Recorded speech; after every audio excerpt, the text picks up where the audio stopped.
Je suis Anestelle Dalpon, artiste-auteur, romancière, prête-plume et officiante de cérémonies poétiques. Je vois le monde en images et je danse avec les mots. Seule ou avec mes invités, je fais briller des histoires. Celles que l'on se raconte, celles qui nous révèlent, celles qui nous émerveillent, celles qui nous chouchoutent autant qu'elles nous chahutent. Installe-toi confortablement et écoute, tout simplement. C'est l'histoire du container des rêves. Il m'a demandé pourquoi est-ce que tu es si fatigué. Qu'est-ce qui te pèse autant? J'allais lui répondre je ne sais pas, et je me suis vue, seule, dans un immense décor sahélien, le sol aride, parsemé de poussière et de minuscules cailloux, tirant un câble de toutes mes forces. Et au bout de ce câble, dans mon dos, je tracte un immense container. À bout de force et de souffle, le cœur au bord des lèvres et les yeux brillants de larmes de peine et de fièvre, je tire avec moi cette énorme boîte de ferraille. Il me demande ce que j'ai peur qu'on me vole. Je réponds avec assurance, rien. Je ne tracte pas cet immense container par peur qu'on m'en prenne ce qu'il y a dedans. Je le déplace avec moi par peur de manquer de ce qu'il contient, le jour où, peut-être, j'en aurai besoin. Et qu'est-ce qu'il contient? Mes rêves, mes idées, mes projets, tout ce qui m'émerveille et que j'ai peur d'oublier parce que je ne peux les stocker en moi. Ces rêves sont si grands, ces idées si merveilleuses, il faudra un jour que je les montre, que les autres voient que je n'ai rien inventé, que c'est réel, une envie de leur prouver. Quand je les laisserai entrer dans ce container, ils seront époustouflés. Après tout, c'est bien ce que je veux créer, du beau, émerveiller, faire ressentir un sentiment d'harmonie, embarquer dans un univers où on se sent bien, en joie, en paix, où le seul mot qui s'échappe du cœur est un « waouh ». Et j'ai l'impression que dans ce container, il y a des milliers de papillons aux formes et aux couleurs infinies, qui volettent au milieu de fleurs et de plantes, tout aussi exotiques et magiques. Évidemment, une part de moi sait que ces papillons devraient être libres, d'aller où ils le souhaitent, que je ne les possède pas. Je sais aussi que ces plantes, si belles et si riches, pourraient pousser où elles se sentent bien, et même dans ce désert où je me traîne, et où je les transporte à l'abri. À l'abri de quoi? De qui? Il me dit, tu rationalises trop. Tu leur colles des propriétés physiques terrestres limitantes, alors que ce sont des rêves et des idées, non soumis à ces lois. Il a raison. Ces mots résonnent. Je me cramponne à mes rêves. Je leur ai fait une cage dorée bien trop lourde à transporter, alors qu'ils sont si légers, qu'ils n'ont pas de frontières et qu'ils ne m'appartiennent pas. Les rêves peuvent m'accompagner, mais je n'ai pas à les contrôler. La voilà ma peur principale. Je n'ai pas peur qu'on me les vole parce que je sais qu'ils m'ont choisi, au moins pour un temps.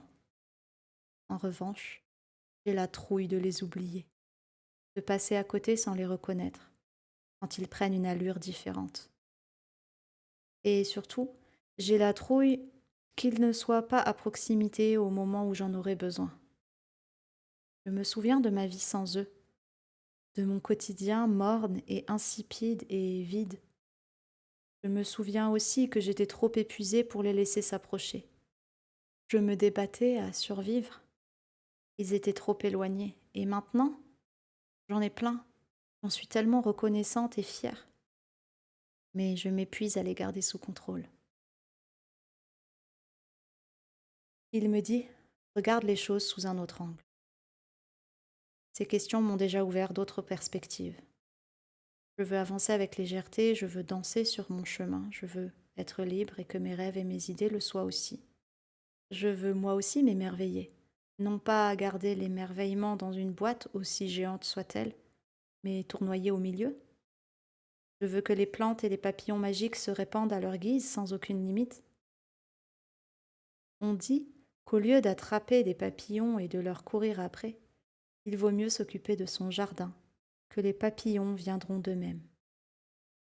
Qu'y a-t-il de plus beau que des papillons magiques qui choisissent de volter autour de toi, de danser avec toi, de se poser sur ta peau, par envie et par choix, et même de se laisser caresser délicatement les ailes, en répandant une poussière d'étoiles en guise de remerciement?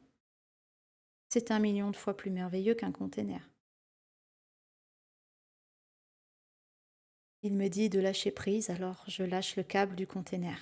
Le bruit qu'il fait en s'écrasant au sol est étouffé par l'onde de choc qui se répand, remonte dans mes pieds, mes jambes, bassin, torse, mes bras et ma tête. Je secoue mes épaules, mes mains, je fais de petits cercles avec mon cou. Et ça fait du bien. Je m'approche du container, déverrouille l'immense porte que j'ouvre en grand. Je les laisse passer sur le côté. Je ne suis pas triste. Je suis soulagée. Je suis prête à accueillir le vide avant de ressentir que je ne le suis jamais vraiment. Ce qui est étonnant, c'est que ce n'est pas une sortie en fanfare. Pas de nuages de papillons qui attendaient derrière la porte, l'ouverture. Certains s'en vont, d'autres explorent alentour sans s'éloigner. Quelques plantes se déplacent et s'installent autour du container, mais la très grande majorité reste là, avec moi. Je suis si fatiguée que je les rejoins à l'intérieur. Je m'allonge sur un tapis de mousse qui m'attendait, je me roule en boule et je ferme les yeux. C'est la dernière fois qu'on passe une nuit ici. Demain, on s'en va. On poursuivra notre route, sans le container, mais ensemble, chacun portant son propre poids.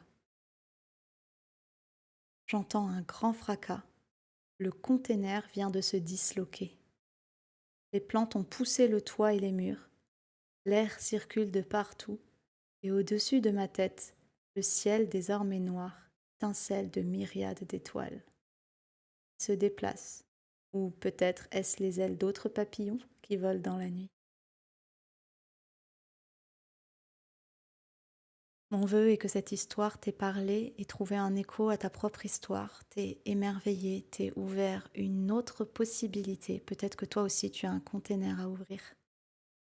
Si ces mots t'ont fait du bien, partage-les autour de toi. Laisse un like, un petit commentaire, viens me parler en privé pour me raconter quel est le container que toi aussi tu as l'impression de tirer derrière toi. Et moi je te retrouve vendredi prochain pour un prochain épisode de La Raconteuse. À très vite!